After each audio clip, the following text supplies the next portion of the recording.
আজ সকালে pressure check করতে বসেছি। নতুন ডিজিটাল মেশিনটা ছেলে কিনে এনেছে। মেশিনে নাম সেট করতে হয়। দেখি লেখা খিমরস রাহুল খানগু। আমি অবাক হয়ে ছেলেকে ডাকলাম। এই নামটা কে লিখেছে? সে একটু লজ্জা পেয়ে বলল, আমি লিখেছি মা গু। আমি রাগ করে বললাম, আমার নাম তো সুমিত্রা দেবী। মরস রাহুল খান কেন? সে আমার পাশে বসে বলল, মা, এই নামটা দেখে আমার খুব ভাল লাগে। মনে হয় তুমি সত্যিই আমার স্ত্রী গ। আমার চোখ কপালে উঠল। কি বলছিস তুই? সে আমার হাত ধরে বলল, মা, তুমি জানো না আমি কতটা স্বপ্ন দেখি। স্বপ্ন দেখি তুমি সত্যিই মোস রাহুল খান হয়ে যাও, আমার স্ত্রী হও। প্রেসারের রিডিং 14090 দেখাচ্ছিল। আমার মাথা ঝিমঝিম করছিল। সে আরও বলল, আমি তোমাকে ভালোবাসি মা। শুধু মায়ের ভালোবাসা নয়, একজন পুরুষের ভালোবাসা। আমি তোমাকে বিয়ে করতে চাই। সত্যিই মোস রাহুল খান বানাতে চাই গিয়ে। আমার হাত থেকে প্রেসারের মেশিন পড়ে গেল। মনে হলো সত্যিই প্রেসার বেড়ে গেছে। এই গল্পটি সম্পূর্ণ শুনলে আপনাদের পানি অটোমেটিক বের হয়ে যাবে, সো যত দ্রুত সম্ভব হাতের কাছে টিস্যু নিয়ে বসে পড়ো। বিছানার চাদর যেন নষ্ট না হয় সেটা সম্পূর্ণ খেয়াল রাখার অনুরোধ জানিয়ে গল্পটি এখন শুরু করব। তার আগে সর্বশেষ অনুরোধ, দয়া করে এমন পানি বের করার গল্প নিয়মিত শুনতে আমাদের চ্যানেলটি সকলেই সাবস্ক্রাইব করুন। ধন্যবাদ। হ্যালো বন্ধুরা, আমার নাম মাধবী শর্মা। আমার বয়স ৪৪ বছর।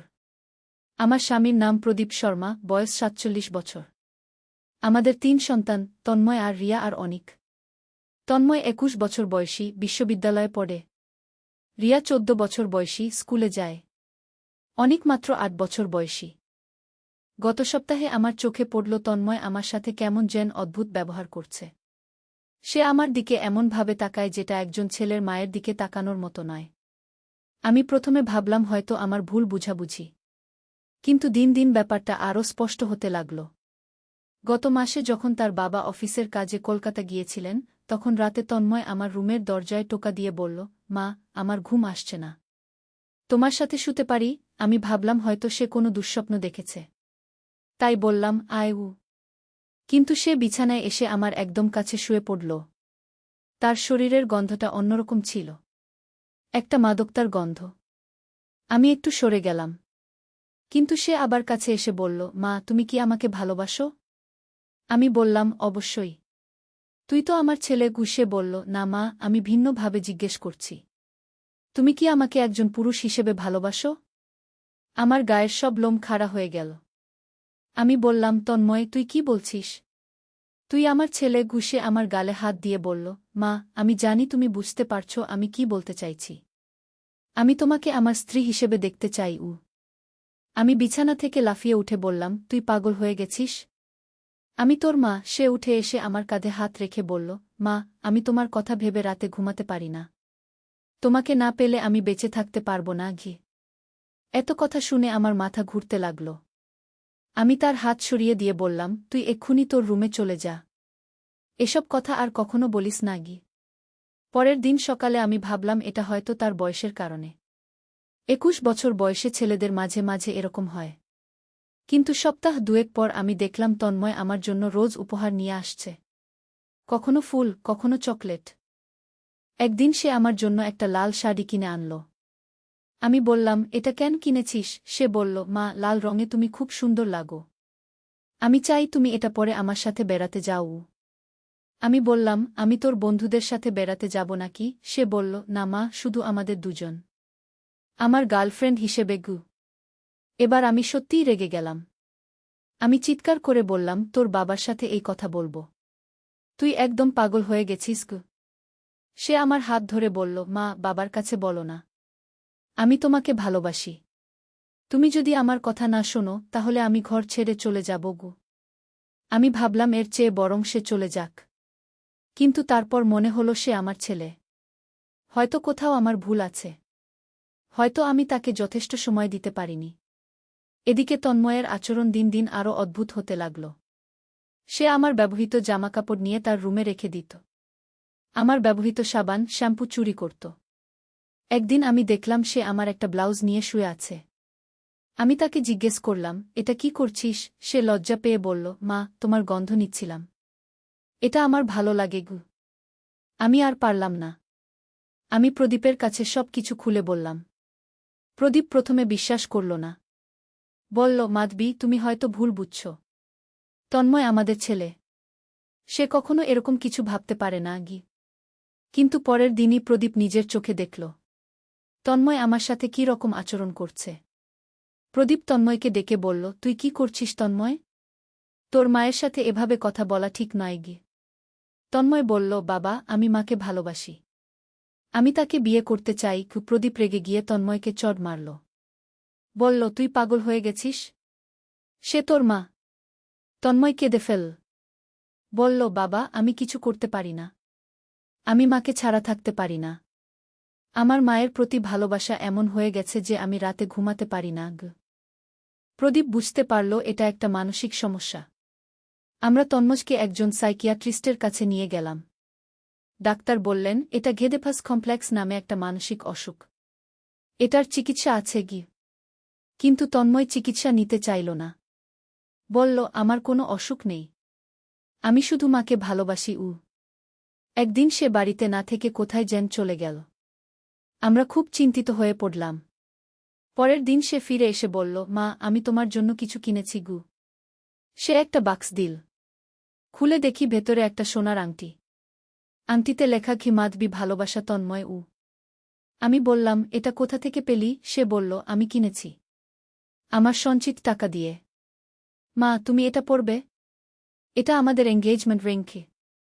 আমি আংটিটা ছুঁড়ে ফেলে দিলাম।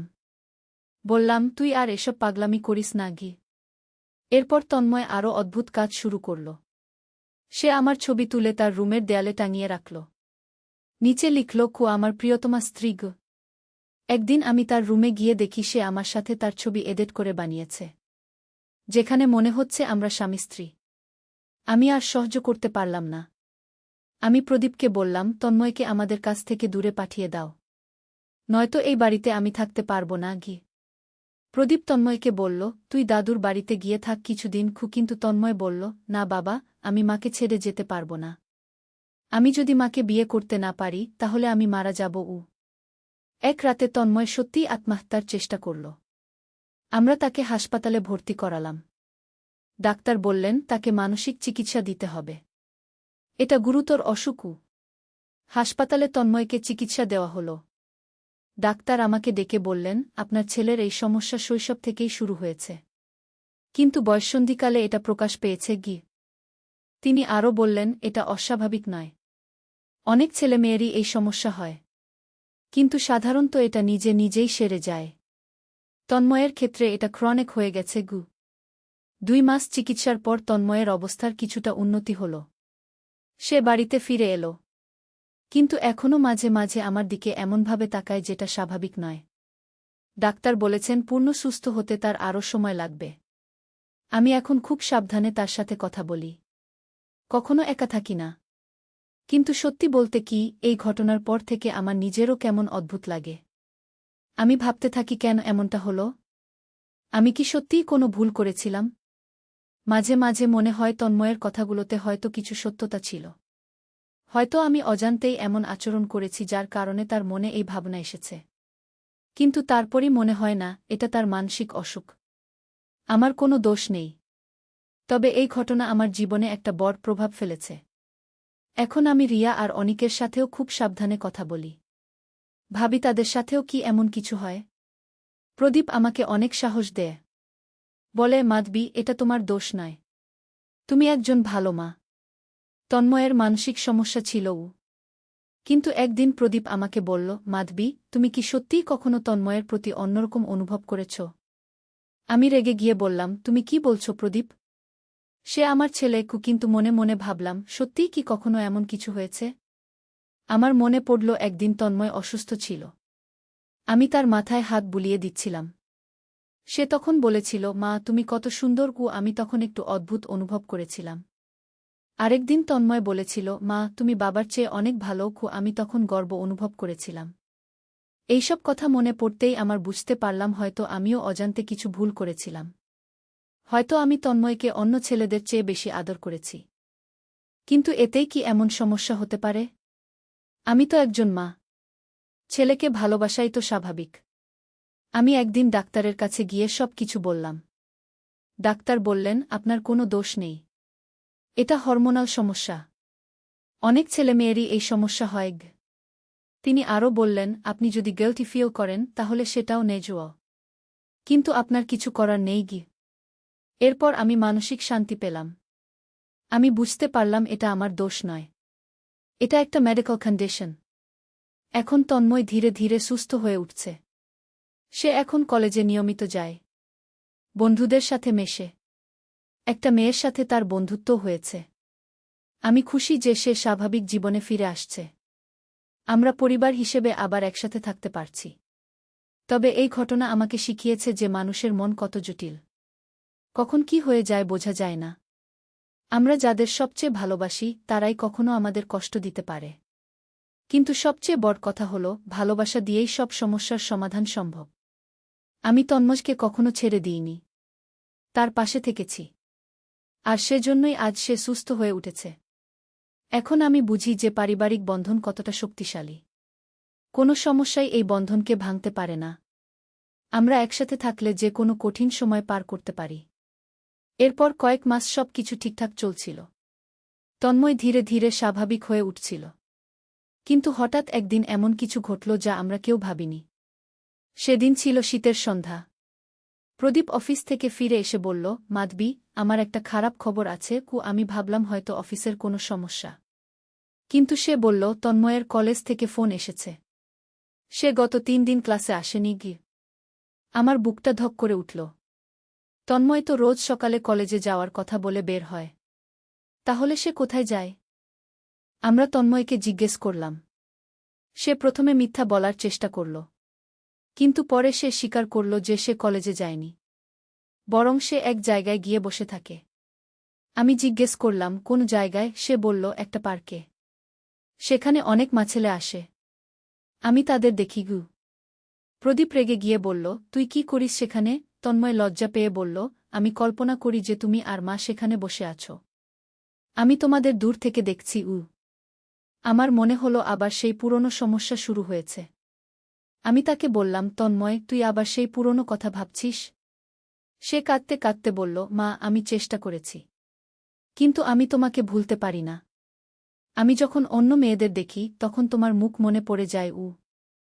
আমরা আবার ডাক্তারের কাছে গেলাম। ডাক্তার বললেন, এটা রিল্যাপস। মানে সমস্যাটা আবার ফিরে এসেছে। এটা মাঝে মাঝে হয়ই। তিনি তন্ময়কে আরও ইন্টেন্সিভ চিকিৎসার পরামর্শ দিলেন। কিন্তু তন্ময় বলল সে চিকিৎসা নিতে চায় না। একদিন সে বাড়ি থেকে একদম চলে গেল। আমরা সারাদিন খোঁজাখুঁজি করলাম। পুলিশে খবর দিলাম। কিন্তু তার কোনো খোঁজ পেলাম না। 3 দিন পর তন্ময় ফিরে এলো। সে খুব রোগা হয়ে গিয়েছিল। তার চোখে কালো দাগ। মনে হচ্ছিল সে কয়েকদিন ঠিকমতো খায়নি। আমি তাকে জিজ্ঞেস করলাম, তুই কোথায় ছিলি? সে বলল, আমি একটা ছোট হোটেলে ছিলাম। আমি ভাবছিলাম আমার জীবনের কি হবে। প্রদীপ বলল, তুই এভাবে চলে যেতে পারিস না। আমরা চিন্তিত হয়ে পড়েছিলাম। তন্ময় বলল, বাবা, আমি একটা সিদ্ধান্ত নিয়েছি। আমি বিদেশে পড়তে যেতে চাই। এখানে থাকলে আমার সমস্যা বাড়বে। আমি প্রথমে শুনে খুশি হলাম। ভাবলাম হয়তো দূরে গেলে তার মন ভালো হয়ে যাবে। কিন্তু প্রদীপ বলল, বিদেশে পড়তে অনেক টাকা লাগে। আমাদের এত টাকা নেই। তন্ময় বলল, আমি স্কলারশিপ নিয়ে যাব। আমি অ্যাপ্লিকেশন করেছি। কিছুদিন পর সত্যিই তন্ময়ের স্কলারশিপ অ্যাপ্রুভ হয়ে গেল। সে কানাডায় ইঞ্জিনিয়ারিং পড়তে যাবে। আমার মন খুব খারাপ হয়ে গেল। যদিও জানি এটাই ভালো, তবুও ছেলে দূরে যাবে ভেবে কষ্ট লাগছিল। তন্ময় যাওয়ার আগের রাতে আমার কাছে এসে বলল, মা, আমি তোমার কাছে ক্ষমা চাই। আমি জানি আমি তোমাকে কষ্ট দিয়েছি। আমি তার মাথায় হাত বুলিয়ে বললাম, তুই আমার ছেলে। তোর কোনো দোষ নেই। তুই ভালো থাকিস। সে কাঁদতে কাঁদতে বলল, মা, আমি প্রমিস করছি যে আমি নিজেকে ঠিক করে নিয়ে আসব। তুমি আমার জন্য গর্বিত হবে। পরের দিন তন্ময় কানাডার জন্য রওনা দিল। বিমানবন্দরে বিদায় দেওয়ার সময় সবার চোখে পানি ছিল। তন্ময় চলে যাওয়ার পর প্রথম কয়েক মাস আমার খুব কষ্ট লাগত। যদিও জানতাম এটাই ভালো, তবুও ছেলের জন্য মন কাঁদত। তন্ময় মাঝে মাঝে ফোন করত। প্রথম প্রথম সে একটু অদ্ভুত কথা বলত। বলতো, মা, আমি তোমাকে খুব মিস করি। কি আমি বুঝতে পারতাম সে এখনো আগের মতোই আছে। কিন্তু ধীরে ধীরে তার কণ্ঠস্বর পরিবর্তন হতে লাগল। সে আরও স্বাভাবিক শোনাতে লাগল। 6 মাস পর তন্ময় জানালো যে তার একটি বান্ধবী হয়েছে। তার নাম প্রিয়া। সে একটি ভারতীয় মেয়ে। আমি খুব খুশি হলাম। ভাবলাম তন্ময় সত্যিই স্বাভাবিক হয়ে উঠেছে। 1 বছর পর তন্ময় প্রিয়াকে নিয়ে বাড়িতে এল। প্রিয়া খুব ভালো মেয়ে, খুব সংস্কারশীল পরিবারের মেয়ে। তন্ময় আমার কাছে এসে বলল, মা, আমি প্রিয়াকে বিয়ে করতে চাই। তুমি কি বলো? আমি খুশিতে কেঁদে ফেললাম। বললাম, আমি তোর খুশিতে খুশি গু। তন্ময়ের সাথে কথা বলে আমি বুঝতে পারলাম সে সত্যিই অনেক পরিবর্তন হয়েছে।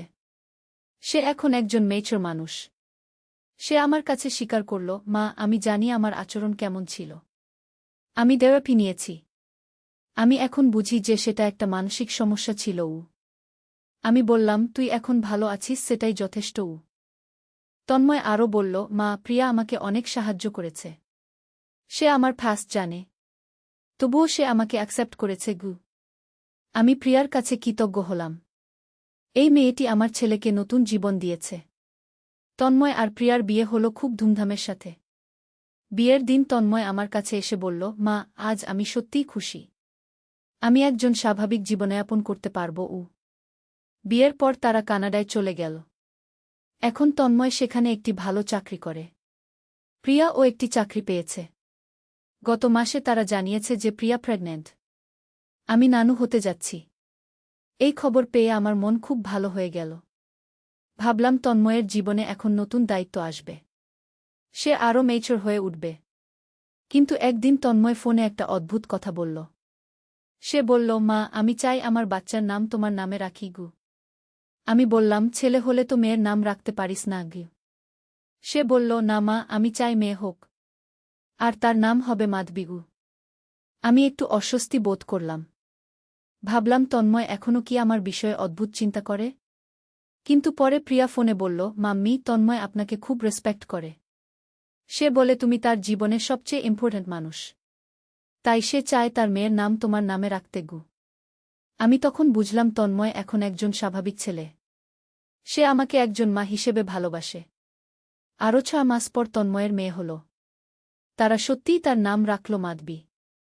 আমি ভিডিও কলে নাতনিকে দেখলাম। খুব ছোট্ট একটা পুতুলের মতো। দেখতে অনেকটা তন্ময়ের মতো। তন্ময় বলল, মা, আমার মেয়ে হয়েছে। আমি এখন বুঝতে পারছি একজন বাবার ফিলিংস কি। আমি আমার মেয়েকে সবচেয়ে ভালো জীবন দিতে চাই। আমি বুঝলাম তন্ময় সত্যিই পরিবর্তন হয়েছে। ফাদারহুড তাকে আরও মেচুর করে তুলেছে। এখন তন্ময় মাঝে মাঝে ভিডিও কলে নাতনিকে আমার সাথে কথা বলায়। যদিও বাচ্চা এখনও কথা বলতে পারে না, তবুও সে আমার দিকে তাকিয়ে হাসে। আমি ভাবি কত কষ্টের পর আজ এই খুশির দিন এসেছে। একসময় যে ছেলেকে নিয়ে আমি খুব চিন্তিত ছিলাম, সেই ছেলে আজ একজন দায়িত্বশীল বাবা। তন্ময় এখন আমাকে ফোনে নর্মাল কথা বলে। পরিবারের খোঁজখবর নেয়া। রিয়া আর অনিকের পড়াশোনার খবর নেয়। রিয়া এখন কলেজে পড়ে। সে মেডিকেল নিয়ে পড়াশোনা করছে। ডাক্তার হতে চায়। অনিক এখন হাই স্কুলে। আমাদের পরিবার এখন আবার স্বাভাবিক হয়ে উঠেছে। সেই কঠিন দিনগুলো এখন শুধু মেমোরি। কিন্তু এই অভিজ্ঞতা আমাকে অনেক কিছু শিখিয়েছে। শিখিয়েছে যে পরিবারের সবাই মিলে থাকলে যে কোনো সমস্যার সমাধান সম্ভব। আমি এখন অন্য মায়েদের সাথে এই অভিজ্ঞতা শেয়ার করি। অনেক মায়েরা আমার কাছে পরামর্শ নিতে আসেন। আমি তাদের বলি, কখনো হাল ছেড়ে দিবেন না। আপনার সন্তানের পাশে থাকুন।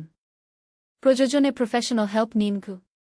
আজ যখন আমি এই গল্প বলছি তখন আমার মন খুশিতে ভরে আছে। কারণ আমি জানি আমার ছেলে এখন সুখী। সে একটি বিউটিফুল পরিবার গড়েছে। আর আমি একজন গর্বিত মা এবং নানু। আমার সন্তানরা সবাই ভালো আছে। এর চেয়ে বড় সুখ আর কি হতে পারে? পরিবার মানেই হলো একসাথে থেকে সব সমস্যার মোকাবিলা করা। কখনো কেউ ভুল পথে গেলে তাকে সঠিক পথে ফিরিয়ে আনা। আমার গল্প হয়তো অনেকের কাছে অস্বাভাবিক মনে হবে। কিন্তু জীবনে এরকম অনেক অস্বাভাবিক ঘটনা ঘটে। গুরুত্বপূর্ণ হলো সেগুলো কিভাবে হ্যান্ডেল করা। আমি আশা করি যারা এই গল্প শুনছেন তারা বুঝতে পারবেন যে ফ্যামিলি সাপোর্ট কতটা ইম্পর্ট্যান্ট। কোনো সমস্যাই এতটা বড় নয় যেটার সমাধান নেই। তন্ময় এখন একজন সাকসেসফুল ইঞ্জিনিয়ার, লাভিং হাজব্যান্ড আর কেয়ারিং ফাদার। যে ছেলেকে একসময় আমি হারিয়ে ফেলেছি ভেবেছিলাম, সেই ছেলে আজ আমার গর্বের কারণ। আর আমি একজন খুশি মা যার সন্তানরা সবাই নিজের নিজের জীবনে সেটলড। কখনো কখনো জীবনে এমন কিছু ঘটনা ঘটে যা আমাদের অকরে, কিন্তু ধৈর্য আর ভালোবাসা দিয়ে সব কিছু ওভারকাম করা সম্ভব। আমার বলার গল্প এখানেই শেষ। আশা করি আপনারা এই গল্প থেকে কিছু শিখতে পেরেছেন। পরিবারের কেউ সমস্যায় পড়লে তাকে সাহায্য করুন, একা ছেড়ে দিবেন না।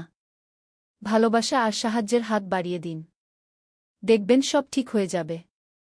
আজ তোমার জন্য বিশেষ ফুল কিনেছি মা, এই বলে ছেলে যখন লাল গোলাপের তোড়া আমার হাতে দিল, তখনই বুঝলাম এর পেছনে আরও বড় কোনো পরিকল্পনা আছে।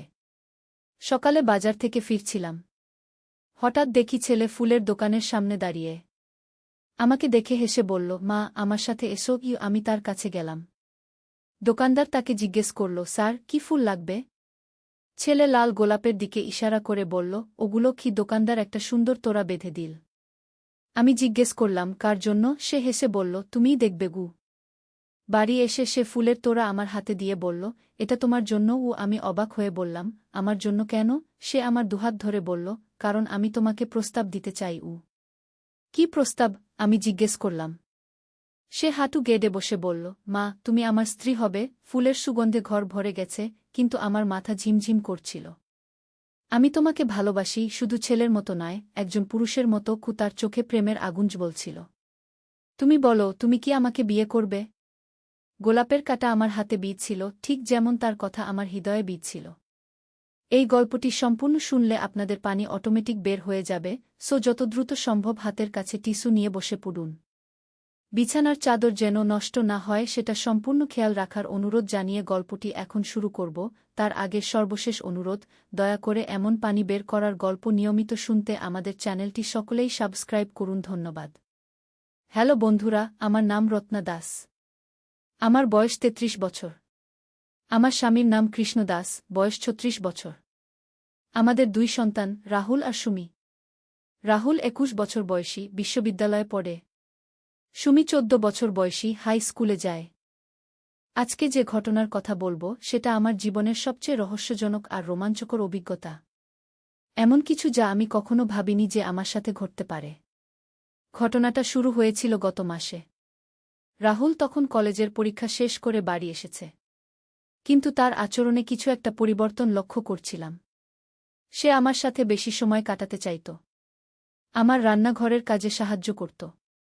এমনকি আমি যখন কাপড় ধুতাম তখনও সে পাশে এসে দাঁড়াত। প্রথম দিকে মনে করেছিলাম হয়তো ছেলেটা আমাকে মিস করেছে কলেজে থাকার সময়। কিন্তু দিন যেতে যেতে বুঝলাম বিশ্বাসটা অন্যরকম। একদিন সন্ধ্যায় কৃষ্ণ অফিস থেকে দেরি করে আসবে বলেছিল। সুমিও তার বান্ধবীর বাড়ি গিয়েছিল। বাড়িতে শুধু আমি আর রাহুল। আমি টিভি দেখছিলাম। হঠাৎ রাহুল এসে আমার পাশে বসল। মা তোমার সাথে কিছু গুরুত্বপূর্ণ কথা বলার আছে, সে বলল। বলো, কি কথা? আমি টিভির দিকে তাকিয়ে বললাম। না মা, টিভি বন্ধ করো। খুব জরুরি কথা গু। আমি টিভি বন্ধ করে তার দিকে তাকালাম। তার মুখে অদ্ভুত একটা ভাব। কিছু বলতে চাচ্ছে কিন্তু পারছে না। কি ব্যাপার রাহুল? এত সিরিয়াস কেন? সে আমার হাত ধরল। মা আমি তোমাকে ভালোবাসি গু। আমিও তোমাকে ভালোবাসি বাবা গু। না মা, তুমি বুঝতে পারছ না। আমি তোমাকে ভালোবাসি অন্যভাবে গু। আমি তার কথা বুঝতে পারলাম না। কি বলছিস তুই? মা আমি তোমাকে একজন নারী হিসেবে দেখি। তোমার প্রতি আমার অনুভূতি শুধু ছেলের মতো নয় গে। আমার মাথা ঘুরে গেল। এটা কি শুনছি আমি? আমার নিজের ছেলে আমাকে কি বলছে? রাহুল তুই কি বলছিস? তুই আমার ছেলে। হ্যাঁ মা, আমি জানি। কিন্তু আমি তোমাকে দেখলেই আমার বুক কাঁপে। তোমার হাসি দেখলে আমার হৃদয় নেচে ওঠে গি। আমি উঠে দাঁড়ালাম। এসব কি বাজে কথা বলছিস? তুই আমার সন্তান। মা প্লিজ আমার কথা শোনো। আমি জানি এটা ভুল, কিন্তু আমি নিজেকে আর নিয়ন্ত্রণ করতে পারি না গ। সে আমার সামনে হাঁটু গেড়ে বসল। মা আমি তোমাকে বিয়ে করতে চাই। আমার হাত কাঁপছিল। এই কথাগুলো আমি কোথায় শুনেছি যেন? মনে হচ্ছিল কোনো স্বপ্নের মতো। রাহুল, উঠে দাঁড়া। তুই কি বলছিস সেটা তুই বুঝতে পারছিস? কিন্তু সে উঠল না, বরং আমার পা জড়িয়ে ধরল। মা, আমি সিরিয়াস। আমি তোমাকে ছাড়া থাকতে পারব না গি। আমি তাকে সরিয়ে দিয়ে রান্নাঘরে গেলাম, কিন্তু সে আমার পেছনে এলো। মা, তুমি রেগে গেছ? রাগি নাই, কিন্তু তুই যা বলছিস সেটা ঠিক না গি। কেন ঠিক না? আমরা তো রক্তের সম্পর্কের নই গি। আমি চমকে তার দিকে তাকালাম। মানে? মা, তুমি কি ভুলে গেছ? আমি তো তোমার নিজের ছেলে নই। আমি দত্তক নেওয়া গু। এই কথা শুনে আমার মনে পড়ল। হ্যাঁ, রাহুল দত্তক নেওয়া। কিন্তু আমি তাকে জন্মের পর থেকে বড় করেছি। আমার কাছে সে আমার নিজের সন্তান। তাতে কি হয়েছে? তুই আমার ছেলে গি। না মা, আমি তোমার ছেলে নই। আমি একজন পুরুষ যে তোমাকে ভালোবাসে গি। এমন সময় হঠাৎ কৃষ্ণ বাড়ি ফিরল। আমি আর রাহুল দুজনেই চুপ হয়ে গেলাম। কি ব্যাপার? তোরা এত চুপচাপ কেন? কৃষ্ণ জিজ্ঞেস করল। কিছু না, আমি বললাম।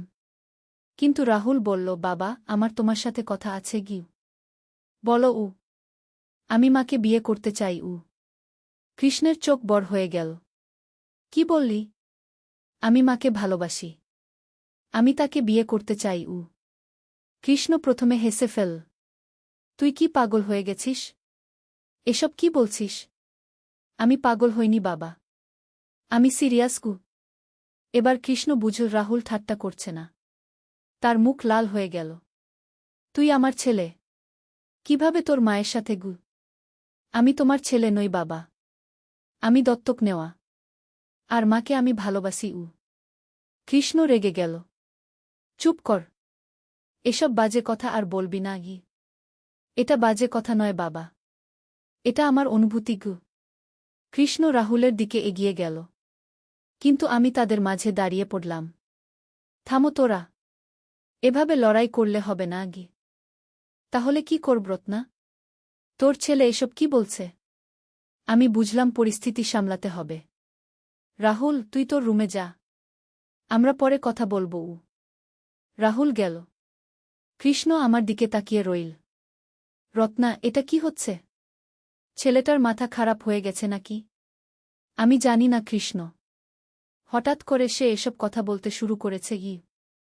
তুই কিছু বুঝতে পারছিস না? আমি মাথা নাড়লাম। কিন্তু সত্যি কথা হলো, আমি খেয়াল করেছিলাম রাহুলের আচরণে পরিবর্তন। সে আমার প্রতি বেশি মনোযোগী হয়ে উঠেছিল। রাতে শুতে গিয়েও আমি ভাবতে থাকলাম, রাহুল কি সত্যিই আমাকে অন্যভাবে দেখে? এটা কি সম্ভব? পরের দিন সকালে রাহুল আমার কাছে এসে ক্ষমা চাইল। মা, গতকাল আমি যা বলেছি সেজন্য দুঃখিত উ। ঠিক আছে। তুই হয়তো কনফিউজড ছিলি গু। না মা, আমি কনফিউজড নই। আমি এখনও তোমাকে ভালোবাসি। কিন্তু আমি বুঝতে পারছি যে এটা সম্ভব নয় গু। আমি তার দিকে তাকালাম। তার চোখে দুঃখ।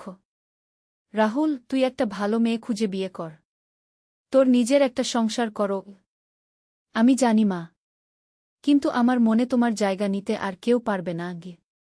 এই কথায় আমার মনে একটা অদ্ভুত অনুভূতি হল। আমি জানি এটা ভুল, কিন্তু রাহুলের ভালোবাসার কথা শুনে আমার মধ্যে এক ধরনের গর্ব হচ্ছিল। কিন্তু হঠাৎ করে পরিস্থিতি পাল্টে গেল। সেদিন বিকেলে আমি লক্ষ্য করলাম রাহুল টেলিফোনে কারো সাথে কথা বলছে। তার কণ্ঠস্বর শুনে মনে হল সে কোনো মেয়ের সাথে কথা বলছে। হ্যাঁ প্রিয়া, আমি তোমাকে ভালোবাসি। আমার পরিবারে তোমাকে নিয়ে আসার পরিকল্পনা আছে গি। আমি অবাক হলাম। কে এই প্রিয়া? রাহুল কি আসলেই কোনো মেয়েকে ভালোবাসে? আমি তার রুমের সামনে দাঁড়িয়ে কান পাতলাম। না প্রিয়া, আমার মা খুবই ভালো। তুমি তার সাথে থাকলে খুশি হবে গু। এবার আমি বুঝলাম, রাহুল আমার সাথে যা করেছে সেটা একটা পরিকল্পনা। সে হয়তো চেয়েছিল আমাকে কনভিন্স করতে যে সে আমাকে নিয়ে কোনো অসৎ ভাবনা ভাবে না। কিন্তু আসলে তার একটা বান্ধবী আছে যাকে সে বিয়ে করতে চায়। আর সে ভেবেছিল, আগে আমার সাথে এমন একটা নাটক করলে, পরে যখন সে তার আসল বান্ধবীর কথা বলবে, তখন আমি খুশি হয়ে রাজি হয়ে যাব। কি চালাক ছেলে! আমি হাসতে হাসতে রান্নাঘরে গেলাম। সন্ধ্যায় রাহুল আমার কাছে এসে বলল, মা, আমার একটা কথা আছে গিউ। বলো উ। আমার একটা বান্ধবী আছে। তার নাম প্রিয়া গু। আমি তাকে দেখে হাসলাম। সত্যি? হ্যাঁ মা, আমি তাকে বিয়ে করতে চাই। তাই? তাহলে তুই গতকাল যা বলেছিলি? রাহুলের মুখ লাল হয়ে গেল। সেটা সেটা আসলে বলো কি আসলে? আসলে আমি ভেবেছিলাম তোমাকে আগে সব দিয়ে রাখলে পরে যখন প্রিয়ার কথা বলবো তখন তুমি খুশি হয়ে রাজি হয়ে যাবে। আমি জোরে হেসে ফেললাম। তোর এত বুদ্ধি! তুমি রাগ করনি? রাগ করব কেন? তুই তো একটা ভালো পরিকল্পনা করেছিস। রাহুল স্বস্তির নিঃশ্বাস ফেল। তাহলে তুমি প্রিয়াকে দেখতে রাজি? অবশ্যই। কবে আনবি তাকে? আগামীকাল? ঠিক আছে কিন্তু পরের দিন সকালে একটা অদ্ভুত ঘটনা ঘটল। আমি বাজার থেকে ফিরে দেখি একটা মেয়ে আমাদের বাড়ির সামনে দাঁড়িয়ে আছে। সে কাঁদছে। কি হয়েছে মা? আমি তাকে জিজ্ঞেস করলাম। আপনি কি রাহুল দার মা? হ্যাঁ। তুমি কে? আমি প্রিয়া, রাহুল দার বান্ধবী। ওহ, তুমি প্রিয়া। এসো বাড়িতে। কিন্তু সে এগোল না। আন্টি, আমি আপনাকে একটা কথা বলার জন্য এসেছি। কি কথা? রাহুল দা আমার সাথে বিয়ের কথা বলেছিল। কিন্তু গতকাল সে আমাকে ফোন করে বলল যে সে আপনাকে ভালোবাসে। আর আমাদের সম্পর্ক শেষ। আমার মাথা ঘুরে গেল। কি বলছো তুমি? রাহুল দা বলেছে যে সে আপনাকে বিয়ে করতে চায়। আর আমি যেন আর তার সাথে যোগাযোগ না করি। এবার আমি বুঝলাম। রাহুল সত্যিই আমাকে ভালোবাসে। সে প্রিয়ার সাথে সম্পর্ক ছিন্ন করে দিয়েছে। প্রিয়া, তুমি ভুল বুঝেছ। রাহুল তোমাকেই ভালোবাসে। না আন্টি। সে পরিষ্কার করে বলেছে। এমন সময় রাহুল বাড়ি থেকে বেরিয়ে এলো। প্রিয়াকে দেখে তার মুখ শক্ত হয়ে গেল। প্রিয়া, তুমি এখানে কেন এসেছ? রাহুল, তুমি কি করেছ? আমি তাকে জিজ্ঞেস করলাম। মা, আমি তোমাকে বলেছি যে আমি তোমাকে ভালোবাসি। প্রিয়ার সাথে আমার কোনো সম্পর্ক নেই। প্রিয়া কাঁদতে লাগল। রাহুল, তুমি আমাকে ছেড়ে দিলে কেন? কারণ আমি তোমাকে ভালোবাসি না। আমি আমার মাকে ভালোবাসি। আমি রাহুলের হাত ধরলাম। রাহুল, তুই কি করছিস? এই মেয়েটাকে কষ্ট দিচ্ছিস কেন? আমি কাউকে কষ্ট দিতে চাই না মা। কিন্তু আমি তোমাকে ছাড়া থাকতে পারি না। প্রিয়া আমার দিকে তাকিয়ে বলল, আন্টি, আপনি রাহুল দাকে বোঝান। সে আপনার ছেলে। আমি তার ছেলে নই, রাহুল চিৎকার করে বলল। আমি দত্তক নেওয়া। আর আমি আমার মাকে একজন নারী হিসেবে ভালোবাসি। প্রিয়া আরও জোরে কাঁদতে লাগল। আমি তাকে সামলালাম। প্রিয়া, তুমি বাড়ি যাও। আমি রাহুলের সাথে কথা বলব। প্রিয়া চলে যাওয়ার পর আমি রাহুলকে বাড়িতে নিয়ে গেলাম। রাহুল, তুই কি করলি? এত সুন্দর একটা মেয়েকে কষ্ট দিলি? মা, আমি তার সাথে ভুয়া সম্পর্ক রাখতে পারি না। আমি তোমাকেই ভালোবাসি। আমি বুঝলাম রাহুল সত্যিই কনফিউজড। সে জানে না যে এটা সঠিক নাকি ভুল। রাহুল, আমি তোর মা। তুই আমাকে অন্যভাবে ভালোবাসতে পারিস না আগে? কেন পারি না? আমি তো তোর রক্তের সন্তান নই। তাতে কি? তুই আমার কোল থেকে বড় হয়েছিস। রাহুল আমার সামনে হাঁটু গেড়ে বসল। মা, আমাকে একবার সুযোগ দাও। আমি তোমাকে খুশি রাখব। আমি তাকে সরিয়ে দিলাম। উঠো। এসব বন্ধ করো। কিন্তু সে আমার পা জড়িয়ে ধরে রইল। মা, আমি তোমাকে ছাড়া বাঁচতে পারব না। এমন সময় হঠাৎ দরজায় নখ হলো। আমি দেখলাম কৃষ্ণ দাঁড়িয়ে আছে। তার সাথে একজন ডাক্তার। রত্না, এই ডাক্তার সাহেব রাহুলকে দেখবেন। ডাক্তার ভিতরে এসে রাহুলকে দেখলেন। কিছুক্ষণ তার সাথে কথা বললেন। তারপর আমাদের বললেন রাহুলের মানসিক সমস্যা আছে। এটাকে ওডিপাস কমপ্লেক্স বলে। অনেক দত্তক নেওয়া ছেলেদের এই সমস্যা হয়। কিন্তু চিকিৎসায় এটা ভালো হয়ে যাবে। আমি স্বস্তির নিঃশ্বাস ফেললাম। মানে রাহুল অসুস্থ, সে ইচ্ছে করে এসব করছে না। ডাক্তার রাহুলকে নিয়ে গেলেন। বললেন কয়েক সপ্তাহ ট্রিটমেন্ট লাগবে। কিন্তু আসল ঘটনা শুরু হলো তার 2 দিন পর। আমি একা বাড়িতে ছিলাম। কৃষ্ণ অফিসে, সুমি স্কুলে। হঠাৎ দরজায় নখ হলো। দরজা খুলে দেখি একজন অচেনা লোক দাঁড়িয়ে আছে। বয়স প্রায় 50-এর কাছাকাছি। দেখতে ভদ্র। আপনি রত্না দাস? জি। আপনি কে? আমার নাম রাজেশ সেন। আমি একটা গোয়েন্দা সংস্থার কাজ করি। গোয়েন্দা সংস্থা? হ্যাঁ। আপনার ছেলে রাহুলের ব্যাপারে আমি কথা বলতে এসেছি। আমি তাকে ভিতরে নিয়ে এলাম। কি কথা? রাহুল আপনার আসল ছেলে নয়, এটা আপনি জানেন? হ্যাঁ, সে দত্তক নেওয়া। কিন্তু আসল কথা হল, রাহুল আসলে একজন ক্রিমিনালের ছেলে। আমার গলা শুকিয়ে গেল। মানে? রাহুলের বাবা ছিল একজন বিখ্যাত চোর। নাম ছিল কালো রহিম। পুলিশ তাকে খুঁজছিল অনেক দিন। শেষে একটা ডাকাতির সময় পুলিশের গুলিতে সে মারা যায়। তাহলে রাহুল? রাহুলের মা তখন তাকে একটা এতিমখানায় দিয়ে দেয়। আর আপনারা সেখান থেকে তাকে দত্তক নেন। আমি অবাক হয়ে শুনছিলাম।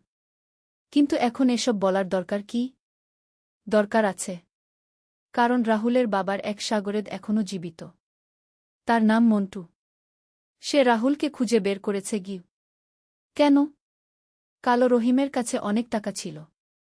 কোটি টাকার গহনা আর সোনা। সেগুলো কোথায় লুকিয়ে রেখেছিল এটা শুধু রাহুল জানে। রাহুল জানে? কিভাবে? কালো রহিম মরার আগে রাহুলকে একটা ম্যাপ দিয়েছিল। সেই ম্যাপ দিয়ে সম্পদের জায়গা খুঁজে পাওয়া যাবে। আমার মাথা ঝিমঝিম করছিল। আপনি কি বলতে চান? আমি বলতে চাই, মন্টু রাহুলকে কিডন্যাপ করার পরিকল্পনা করছে। তাকে দিয়ে জোর করে সেই সম্পদের জায়গা বের করাবে। তাহলে আমাদের কি করতে হবে? আপনাদের আগে সেই সম্পদ খুঁজে বের করতে হবে। না হলে রাহুল বিপদে পড়বে। আমি বুঝতে পারছিলাম না। কিন্তু রাহুল তো হাসপাতালে আছে। হ্যাঁ। কিন্তু মন্টু জানে সে কোথায়। যে কোনো সময় সে তাকে নিয়ে যেতে পারে। আপনি আমাকে কি করতে বলছেন? রাহুলের কাছ থেকে সেই ম্যাপের কথা জেনে নিন। তারপর আমাদের সাথে সেই জায়গায় যান। সম্পদ উদ্ধার করি। আমি ভাবলাম, এটা কি সত্যি? নাকি এই লোক আমাকে ঠকানোর চেষ্টা করছে? আপনার কথা সত্যি হলে পুলিশকে খবর দিতে হবে। না, পুলিশকে দেবেন না। কারণ মন্টুর পুলিশেও লোক আছে। খবর পেলে সে রাহুলকে মেরে ফেলবে। আমি ভয় পেয়ে গেলাম। তাহলে আমি কি করব? আপনি আমাদের সাথে কাজ করুন। আমরা সবকিছু শান্তিপূর্ণভাবে সমাধান করব। সেদিন সন্ধ্যায় কৃষ্ণ বাড়ি এসে আমি তাকে সব বললাম। সেও চিন্তিত হয়ে পড়ল। তাহলে রাহুল সত্যিই বিপদে? মনে হচ্ছে তাই। তাহলে আমাদের কি করা উচিত? ওই রাজেশ বলেছে রাহুলের কাছ থেকে ম্যাপের কথা জানতে। পরের দিন আমরা হাসপাতালে রাহুলের কাছে গেলাম। সে অনেক ভালো ছিল। ডাক্তার বলেছিলেন তার অবস্থার উন্নতি হচ্ছে। রাহুল, তোর একটা কথা জিজ্ঞেস করার আছে। আমি বললাম। কি মা? তোর বাবার কথা কিছু মনে আছে? রাহুলের মুখ গম্ভীর হয়ে গেল। কেন এসব জিজ্ঞেস করছো মা? তুই শুধু বল, কিছু মনে আছে কিনা। হ্যাঁ, কিছুটা মনে আছে। সে তোকে কিছু দিয়েছিল কোনোদিন? রাহুল একটু ভেবে বলল, হ্যাঁ। একটা কাগজ দিয়েছিল। বলেছিল এটা যত্ন করে রাখতে। সেই কাগজ কোথায়? আমার পুরানো বইয়ের মধ্যে লুকিয়ে রেখেছি। আমি আর কৃষ্ণ দুজনেই খুশি হলাম। কোন বই যে?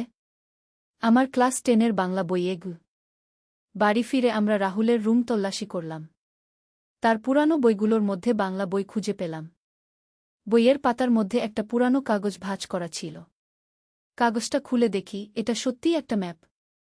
কিন্তু বোঝা যাচ্ছে না এটা কোথাকার ম্যাপ। আমি রাজেশের নম্বরে ফোন করলাম। সে এসে ম্যাপ দেখল। হ্যাঁ, এটাই সেই ম্যাপ। এই দিয়েই আমরা সম্পদ খুঁজে পেতে পারব।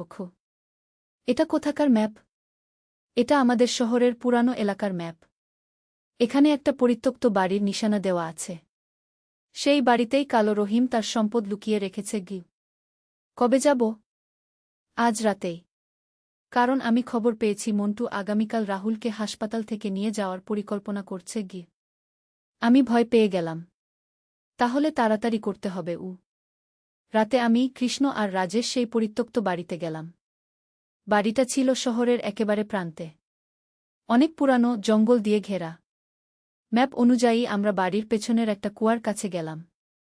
সেখানে মাটি খুঁড়তে শুরু করলাম। প্রায় 3 ফুট খোঁড়ার পর আমরা একটা লোহার বাক্স পেলাম। রাজেশ সেটা তুল। বাক্স খুলে দেখি এর মধ্যে অনেক সোনার গহনা আর হীরার অলংকার। সত্যিই কোটি টাকার সম্পদ। এবার কি করব? আমি জিজ্ঞেস করলাম। এবার এগুলো পুলিশের কাছে জমা দিতে হবে, রাজেশ বলল। কিন্তু হঠাৎ আমরা শুনলাম কারো পায়ের শব্দ। আমরা ঘুরে তাকিয়ে দেখি কয়েকজন লোক আমাদের দিকে আসছে। তাদের হাতে অস্ত্র। এই যে, এদিকে।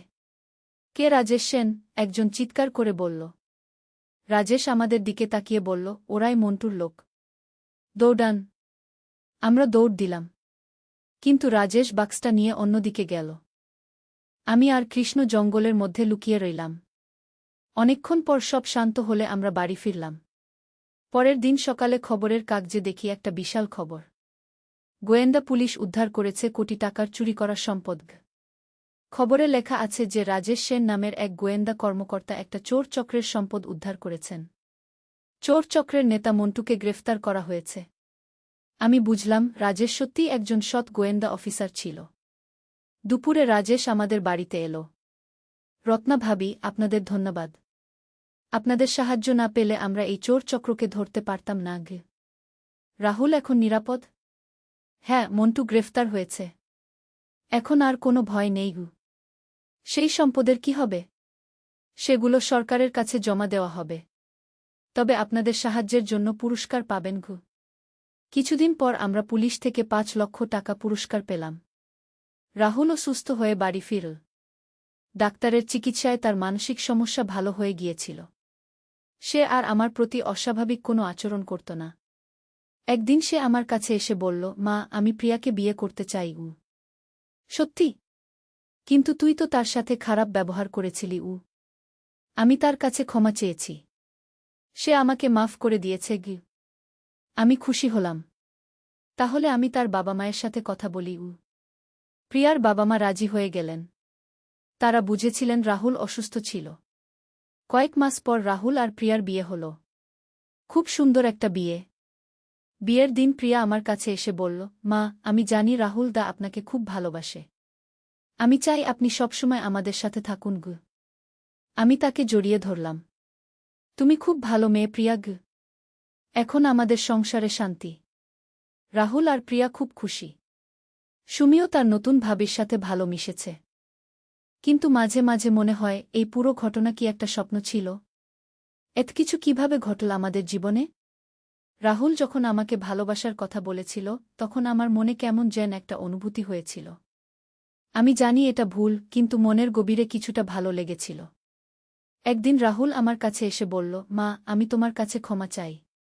আমি যখন অসুস্থ ছিলাম তখন তোমাকে অনেক কষ্ট দিয়েছি। তুই ক্ষমা চাস কেন? তুই তো অসুস্থ ছিলি। হ্যাঁ, কিন্তু তবুও তুমি আমার মা, আমি তোমাকে সম্মান করতে পারিনি। আমি তার মাথায় হাত দিলাম। তুই আমার ছেলে।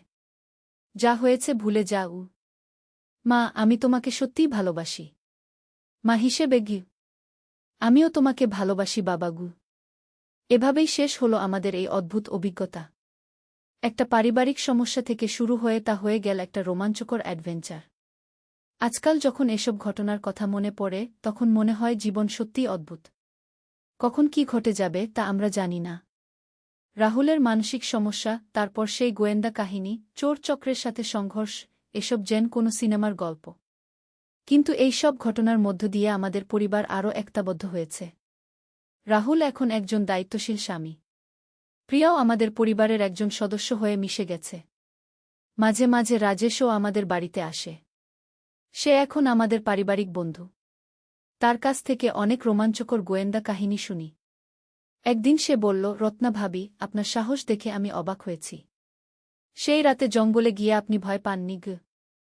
ভয় তো পেয়েছিলাম, কিন্তু রাহুলের নিরাপত্তার কথা ভেবে সব ভুলে গিয়েছিলাম। এটাই মায়ের ভালোবাসা। সত্যি কথা হলো, একজন মা তার সন্তানের জন্য যে কোনো বিপদের মুখোমুখি হতে পারে। আমিও সেটাই করেছি। এখন আমাদের সংসারে নতুন আনন্দের সংবাদ। প্রিয়া মা হতে চলেছে। আমি নানি হব। রাহুল খুব খুশি। সে বলে, মা, আমার বাচ্চা হলে তাকে তুমি দেখবে? অবশ্যই। আমি সব দেখব। সুমিও খুব উৎসাহিত। সে বলে, আমি খালা হব। এভাবেই আমাদের পরিবার বড় হচ্ছে। নতুন জীবন আসছে। মাঝে মাঝে ভাবি সেই দিনগুলোর কথা যখন রাহুল আমাকে ভুল বুঝেছিল। এখন সব ঠিক হয়ে গেছে। আজ সন্ধ্যায় আমরা সবাই মিলে বসেছিলাম। হঠাৎ রাহুল বলল, মা, তোমাকে একটা কথা বলার আছে কি? আমি ভয় পেলাম। কি কথা? সে হেসে বলল, আমি চাকরি পেয়েছি একটা ভালো কোম্পানিতে গু। আমি খুশি হয়ে তাকে জড়িয়ে ধরলাম। সত্যি? কত বেতন? মাসে ৩০,০০০ টাকা গু। কৃষ্ণ বলল, বাহ, এখন তো তুই স্বাবলম্বী গু। প্রিয়া খুশিতে কেঁদে ফেল। এত খুশির খবর। এভাবেই আমাদের পরিবারে একের পর একটি সুখবর আসতে লাগল। কয়েক মাস পর প্রিয়ার একটি ফুটফুটে ছেলে হল। আমি নানি হলাম। কি যে আনন্দ! ছোট্ট নাতিটা দেখতে অনেকটা রাহুলের মতো। প্রিয়া বলল, মা, এর নাম কি রাখব? তোমরাই ঠিক করোক। রাহুল বলল, আমি নাম রেখেছি অর্জুন গু। সুন্দর নাম ঘ। এখন আমার দিন কাটে নাতির সাথে। অর্জুন খুব দুরন্ত। সারাক্ষণ হাসে। একদিন রাহুল আমাকে বলল, মা, তুমি না থাকলে আমি কখনো এত সুখী হতে পারতাম না গি। কেন এসব কথা বলছিস? তুমি আমাকে দত্তক নিয়ে বড় করেছ। আমার সমস্যার সময় পাশে থেকেছ। আর এখন আমার সংসারের দেখভাল করছ। আমার চোখে পানি এলো। তুই আমার সন্তান। এসব আমার কর্তব্য। না মা, এটা তোমার ভালোবাসা গু। সত্যি কথা হলো, মা ছেলের সম্পর্ক পৃথিবীর সবচেয়ে পবিত্র সম্পর্ক। এই সম্পর্কে কোনো স্বার্থ নেই, কোনো শর্ত নেই।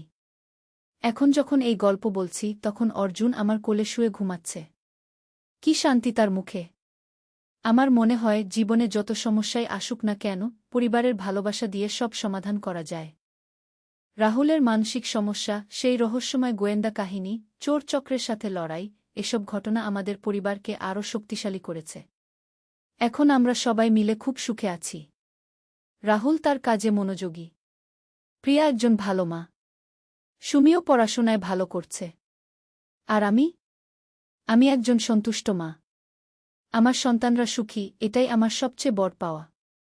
মাঝে মাঝে মনে হয় সেই দিনের কথা যখন রাহুল আমাকে লাল গোলাপের তোড়া দিয়েছিল।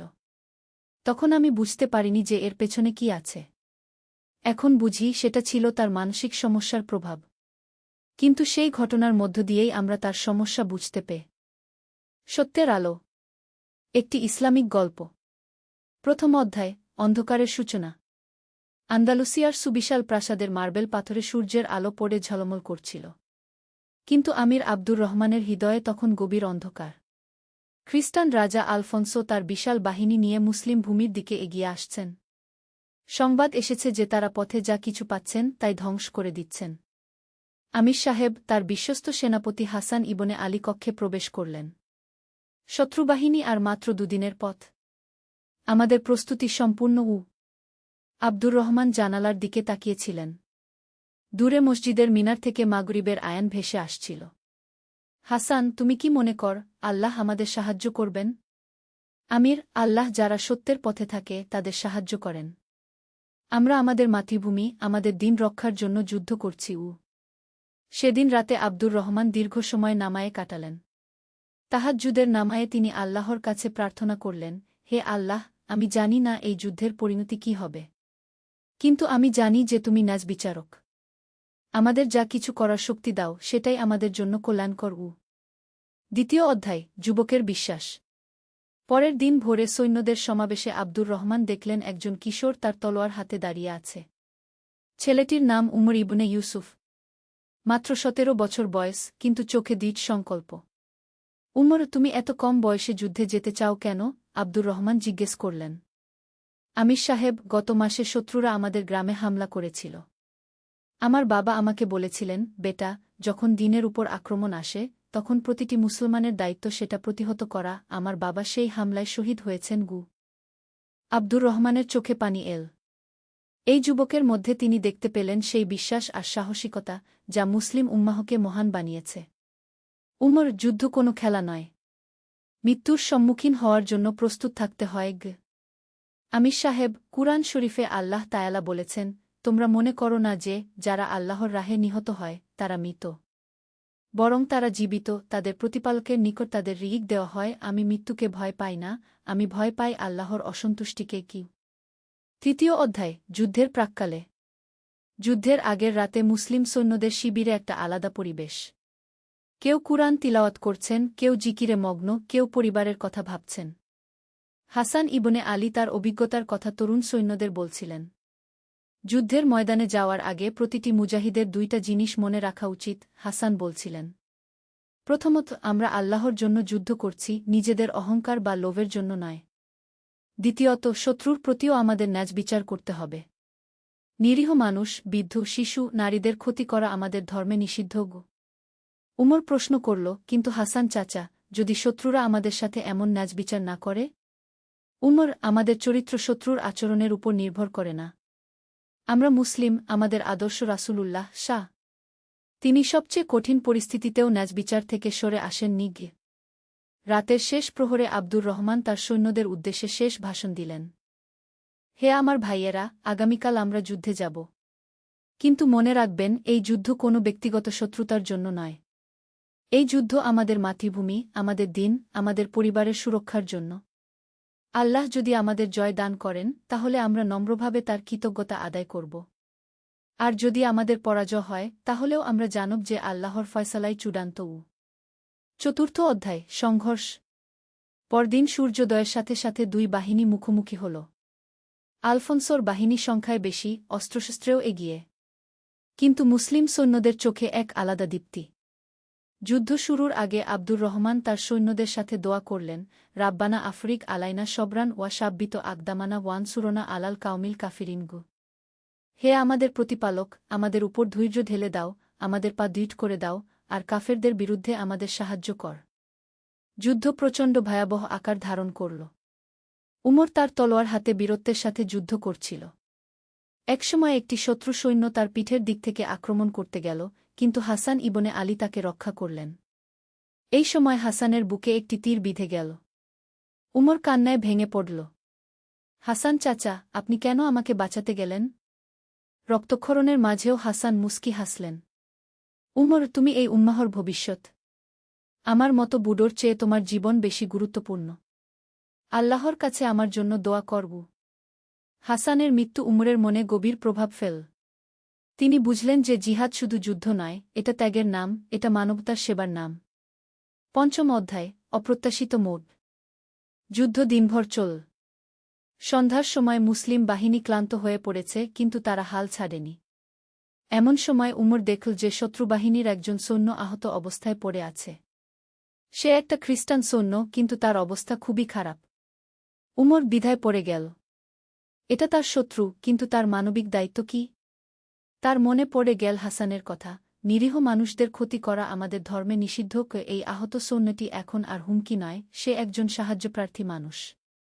উমর তার পানির পাত্র থেকে ওই খ্রিস্টান সৈন্যকে পানি খাওয়াল এবং তার ক্ষতের উপর কাপড় বেঁধে দিল। খ্রিস্টান সৈন্যটি অবাক হয়ে জিজ্ঞেস করল, তুমি আমার শত্রু, তাহলে আমাকে সাহায্য করছ কেন? কারণ আমার ধর্ম আমাকে শেখায় যে মানবিকতা সবার উপরে, উমর উত্তর দিল। এই ঘটনা সেই খ্রিস্টান সৈন্যের মনে গভীর প্রভাব ফেল। তার নাম ছিল পেড্রো। তিনি কখনো ভাবেননি যে তার শত্রুরা এত উদার মানসিকতার হতে পারে। ষষ্ঠ অধ্যায় সন্ধির প্রস্তাব। যুদ্ধ 3 দিন চলার পর উভয় পক্ষেরই অবস্থা খারাপ। রাজা আলফোনসো বুঝতে পারলেন যে মুসলমানরা এত সহজে হার মানবে না। আর আব্দুর রহমানও দেখলেন যে তার সৈন্য সংখ্যা কমে আসছে। এমন সময় একটা অপ্রত্যাশিত ঘটনা ঘটল। যে পেড্রো উমরের কাছ থেকে সাহায্য পেয়েছিল, সে রাজা আলফোনসোর কাছে গিয়ে বল, আপনার ম্যাজেস্টি, এই মুসলমানরা যেমনটা আমাদের বলা হয়েছে, তারা তেমন নয়। তারা অসভ্য বা নিষ্ঠুর নয়। একজন মুসলিম যুবক আমার জীবন বাঁচিয়েছে, অথচ সে আমার শত্রু ছিল। আলফোনসো চিন্তায় পড়ে গেলেন। তিনি যুদ্ধ চালিয়ে যেতে পারেন, কিন্তু এর ফলাফল অনিশ্চিত। উভয় পক্ষেই অনেক রক্তপাত হয়েছে। পরদিন আলফোনসো সন্ধির প্রস্তাব পাঠালেন। আব্দুর রহমান তার পরামর্শদাতাদের সাথে বিষয়টা নিয়ে আলোচনা করলেন। আমির সাহেব, আমাদের অবস্থা খুব একটা ভালো নয়, এক সেনাপতি বলল। সন্ধি আমাদের জন্য মঙ্গলজনক হতে পারে কি? কিন্তু সন্ধির শর্ত কি? অন্য একজন প্রশ্ন করল। আব্দুর রহমান গভীরভাবে চিন্তা করলেন। তিনি জানতেন যে ইসলাম শান্তি চায়, যুদ্ধ নয়। কুরআনেই বলা আছে, যদি তারা শান্তির দিকে ঝুঁকে পড়ে, তাহলে তুমিও সেদিকে ঝুঁকে পড়ো। সপ্তম অধ্যায় শান্তির আলো। সন্ধির আলোচনা হল। আলফোন্সো প্রস্তাব করলেন যে তিনি মুসলিম ভূমিতে আক্রমণ বন্ধ করবেন, বিনিময়ে আব্দুর রহমান কিছু ভূমি ছেড়ে দেবেন। কিন্তু আব্দুর রহমান একটা শর্ত রাখলেন, রাজা আলফোন্সো, আমি আপনার প্রস্তাবে রাজি। তবে একটা শর্ত আছে। যেসব মুসলিম ওই অঞ্চলে থাকবে তাদের ধর্ম পালনের স্বাধীনতা থাকতে হবে। তাদের মসজিদ, তাদের স্কুল, তাদের সম্পত্তি সব নিরাপদ থাকতে হবে। আলফোন্সো রাজি হয়ে গেলেন। তিনি বুঝতে পেরেছিলেন যে মুসলমানরা শুধু যোদ্ধা নয়, তারা সভ্যতার বাহকও। সন্ধি স্বাক্ষরের দিন উমর আব্দুর রহমানকে জিজ্ঞেস করল, আমির সাহেব, আমরা কি হেরে গেলাম? আব্দুর রহমান মুস্কি হেসে বললেন, উমর, জয়পরাজয় শুধু যুদ্ধক্ষেত্রে মাপা হয় না। আমরা আমাদের সম্মান রক্ষা করেছি। আমরা প্রমাণ করেছি যে মুসলমানরা কাপুরুষ নয়। আর সবচেয়ে বড় কথা, আমরা শান্তি এনেছি। আর শান্তি সবসময় যুদ্ধের চেয়ে শ্রেয়। অষ্টম অধ্যায়, বিজয়ের প্রকৃত অর্থ। সন্ধির পর উমর এক অদ্ভুত শান্তি অনুভব করল। যুদ্ধের সময় সে শুধু শত্রুকে পরাজিত করার কথা ভেবেছিল। কিন্তু এখন সে বুঝতে পারছিল যে ইসলামের প্রকৃত জয় অন্য কিছুতে। কয়েকদিন পর উমর দেখল যে পেড্রো তাকে খুঁজতে এসেছে। পেড্রো তার হাতে একটা বই নিয়ে এসেছিল। উমর, আমি তোমার ধর্ম সম্পর্কে জানতে চাই, পেড্রো বলল। তুমি আমাকে যেভাবে সাহায্য করেছ সেটা আমার মনে গভীর প্রভাব ফেলেছে। আমি বুঝতে চাই কোন ধর্ম মানুষকে এত উদার বানায়। উমর পেড্রোকে ইসলাম সম্পর্কে বলতে শুরু করল। সে বল আল্লাহর একত্ব, রাসূলের জীবনী, ইসলামের মানবিক মূল্যবোধ, সামাজিক ন্যায়বিচারের কথা। কিন্তু তোমরা তো আমাদের সাথে যুদ্ধ করেছ, পেড্রো প্রশ্ন করল। পেড্রো ভাই, আমরা যুদ্ধ করেছি আমাদের আত্মরক্ষার জন্য। আমাদের ধর্মে বলা আছে যে অন্যায়ের প্রতিবাদ করা প্রতিটি মুসলমানের দায়িত্ব। কিন্তু আমরা কখনো আগ্রাসী যুদ্ধ চাই না। আমরা চাই শান্তি, আমরা চাই সহাবস্থান। পেড্রো উমরের কথা মনোযোগ দিয়ে শুনল। কয়েক মাস পর সে ইসলাম গ্রহণ করল এবং তার নাম রাখল আব্দুর রহিম। নবম অধ্যায়, শিক্ষা। বছর পেরিয়ে গেল। আন্দালুসিয়ায় শান্তি বিরাজ করছে। উমর এখন একজন দক্ষ সৈনিক এবং পণ্ডিত হয়ে উঠেছে। সে অস্ত্র শিক্ষার পাশাপাশি কুরআন, হাদিস, ফিকাহ, দর্শন, গণিত, জ্যোতির্বিদ্যা পড়েছে। একদিন আব্দুর রহমান উমরকে ডাকলেন। উমর, আমি বুড়ো হয়ে যাচ্ছি। এই রাজ্যের ভবিষ্যৎ তোমাদের মতো যুবকদের হাতে। তোমাকে একটা গুরুত্বপূর্ণ দায়িত্ব দিতে চাই। আমির সাহেব, আমি প্রস্তুত। আমি চাই তুমি একটা মাদ্রাসা প্রতিষ্ঠা কর। সেখানে শুধু মুসলিম শিশুরাই নয়, খ্রিস্টান এবং ইহুদি শিশুরাও পড়তে পারবে। আমি চাই আমাদের এই ভূমি জ্ঞান বিজ্ঞানের কেন্দ্র হয়ে উঠুক। উমর খুশি হয়ে গেল। এই তো সেই আসল জিহাদ, জ্ঞানের জিহাদ, মানবতার জিহাদ। মাদ্রাসা প্রতিষ্ঠার পর উমর দেখল যে বিভিন্ন ধর্মের শিশুরা একসাথে বসে পড়াশোনা করছে। মুসলিম শিশুরা কুরআন হাদিস পড়ছে, খ্রিস্টান শিশুরা বাইবেল পড়ছে, আর সবাই মিলে গণিত, জ্যোতির্বিদ্যা, চিকিৎসাশাস্ত্র, দর্শন পড়ছে। দশম অধ্যায়, প্রকৃত বিজয়। কয়েক বছর পর উমর একদিন দেখল যে আব্দুর রহিম, পূর্বনাম পেড্রো, একটা বই লিখছে। বইটার নাম ইসলামে মানবিক মূল্যবোধ। আব্দুর রহিম ভাই, এই বই লিখছেন কেন? উমর জিজ্ঞেস করল। উমর, আমি চাই ইউরোপের মানুষরা ইসলামের সত্যিকারের রূপ দেখুক। অনেকেই মনে করে মুসলমানরা শুধু তলোয়ার দিয়ে ধর্ম প্রচার করে। কিন্তু আমি দেখেছি যে ইসলামের সত্যিকারের শক্তি তার নৈতিক মূল্যবোধে, তার মানবিকতায়। উমর খুশি হয়ে গেল। তার মনে পড়ে গেল হাসান ইবনে আলীর কথা, আমাদের চরিত্রই আমাদের সবচেয়ে বড় দাওয়াহ। বছরের পর বছর কেটে গেল। উমর এখন আমির আব্দুর রহমানের উপদেষ্টা। একদিন তার কাছে খবর এল যে ইউরোপের বিভিন্ন দেশ থেকে পণ্ডিতরা আন্দালুসিয়ায় এসে জ্ঞান অর্জন করতে চান। আমির সাহেব, উমর বলল, আমাদের সেই যুদ্ধের প্রকৃত ফলাফল এখন দেখা যাচ্ছে। আমরা তলোয়ার দিয়ে যা পারিনি তা আমরা কলম আর চরিত্র দিয়ে করতে পারছি। আব্দুর রহমান হেসে বললেন, উমর, তুমি ঠিক বলেছ। প্রকৃত বিজয় তলোয়ারে নয়, হৃদয় জয়ে। আমরা শুধু একটা যুদ্ধে জিতিনি, আমরা মানুষের মন জিতেছি। একাদশ অধ্যায়, পরবর্তী প্রজন্ম। ২০ বছর পর উমর এখন নিজেই একজন বিজ্ঞ শাসক। তার মাদ্রাসা থেকে যে সব ছাত্র বের হয়েছে তারা ইউরোপের বিভিন্ন প্রান্তে ছড়িয়ে গেছে। তারা চিকিৎসক, দার্শনিক, গণিতবিদ, জ্যোতির্বিদ হিসেবে কাজ করছে। আর সবচেয়ে বড় কথা, তারা তাদের কর্মে ইসলামের সুন্দর চেহারা তুলে ধরছে। একদিন উমরের কাছে একজন যুবক এল। তার নাম ইউসুফ। সে খুবই উত্তেজিত। উস্তাদ উমর, উত্তরে নরমানরা আবার আক্রমণের প্রস্তুতি নিচ্ছে। আমাদের কি যুদ্ধের প্রস্তুতি নেওয়া উচিত নয়? উমর মুস্কি হাসলেন। এই যুবকের মধ্যে নিজের যৌবনের ছাপ দেখতে পেলেন। ইউসুফ, যুদ্ধ সবসময় শেষ উপায়। আগে দেখি কূটনীতি দিয়ে সমস্যার সমাধান হয় কিনা। আমাদের দূত পাঠাই, তাদের সাথে কথা বলি। হয়তো কোনো ভুল বুঝাবুঝি আছে কি। কিন্তু উস্তাদ, তারা যদি আক্রমণ করেই ফেলে? তাহলে আমরা প্রতিরোধ করব। কিন্তু আমাদের উদ্দেশ্য হবে আত্মরক্ষা, ধ্বংস নয়। আর যুদ্ধ শেষে আমাদের ব্যবহার এমন হতে হবে যেন শত্রু আমাদের সম্মান করে কি। ইউসুফ চিন্তায় পড়ে গেল। উস্তাদ, এত উদারতা দেখিয়ে আমরা কি দুর্বল মনে হচ্ছি না? ইউসুফ, প্রকৃত শক্তি অন্যকে ক্ষমা করার ক্ষমতায়। যে ব্যক্তি রাগ থাকা সত্ত্বেও ক্ষমা করতে পারে সেই প্রকৃত বীর। রাসূলুল্লাহ সা মক্কা বিজয়ের দিন তার সব শত্রুকে ক্ষমা করে দিয়েছিলেন। ফলাফল, তারাই পরবর্তীতে ইসলামের সবচেয়ে বড় সহায়ক হয়েছিল। দ্বাদশ অধ্যায়, প্রজ্ঞার বীজ।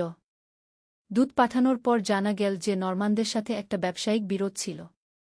তারা মনে করছিল মুসলিম ব্যবসায়ীরা তাদের সাথে অন্যায় করেছে। উমর তদন্ত করে দেখলেন যে সত্যিই কিছু মুসলিম ব্যবসায়ী অসৎ আচরণ করেছে।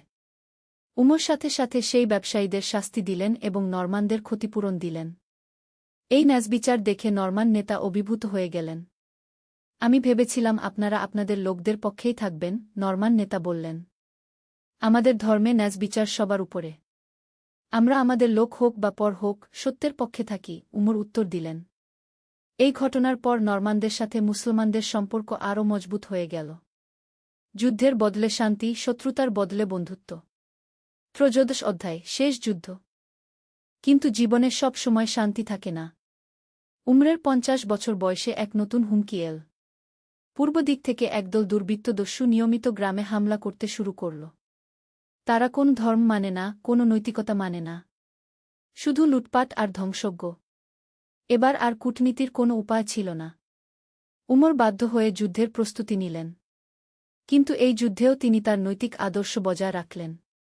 যুদ্ধের আগে তিনি তার সৈন্যদের উদ্দেশ্যে বললেন, আমরা এই দস্যুদের বিরুদ্ধে যুদ্ধ করছি নিরীহ মানুষদের রক্ষার জন্য। কিন্তু মনে রাখবেন, যুদ্ধের ময়দানেও আমাদের মানবিকতা হারানো যাবে না। যে আত্মসমর্পণ করবে তাকে হত্যা করা যাবে না। যে পালিয়ে যাবে তার পিছনে তাড়া করার দরকার নেই। যুদ্ধটি খুব দ্রুত শেষ হয়ে গেল। দস্যুরা সংগঠিত বাহিনীর মুখোমুখি হতে পারল না। কিন্তু যুদ্ধ শেষে উমর একটা অদ্ভুত ঘটনা দেখলেন। দস্যু বাহিনীর নেতা, যে আত্মসমর্পণ করেছিল, সে উমরের কাছে এসে বলল, আমি আপনার মতো শত্রু আগে দেখিনি। আপনি আমাকে হত্যা করতে পারতেন, কিন্তু করেননি। কেন? কারণ তুমি এখন আর হুমকি নও। আর আমার ধর্ম অপ্রয়োজনীয় রক্তপাত নিষিদ্ধ করে কি? দস্যু নেতা গভীরভাবে চিন্তা করল। আমি সারা জীবন শুধু নিষ্ঠুরতা দেখেছি। আপনার মতো মানুষের অস্তিত্বে আমার বিশ্বাস ছিল না।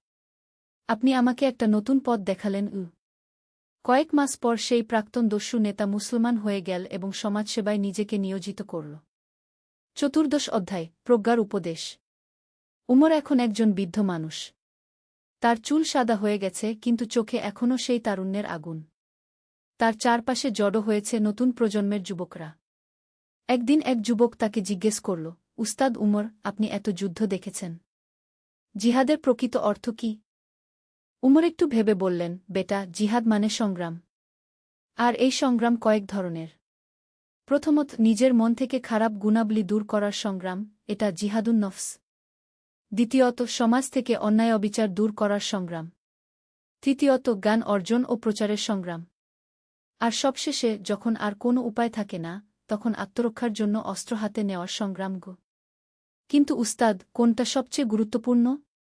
প্রথমটা। যে ব্যক্তি নিজের মনকে জয় করতে পারে না, সে অন্য কোনো জিহাদে সফল হতে পারে না। রাসূলুল্লাহ সা বলেছেন, আমরা ছোট জিহাদ, যুদ্ধ থেকে ফিরে বড় জিহাদের, আত্মশুদ্ধির দিকে যাচ্ছি। অন্য একজন যুবক প্রশ্ন করল, তাহলে কি যুদ্ধ একেবারেই খারাপ? না বেটা। অন্যায়ের বিরুদ্ধে প্রতিরোধ কখনো খারাপ নয়। কিন্তু যুদ্ধ করার আগে দেখতে হয় সেটা সত্যিই প্রয়োজনীয় কিনা।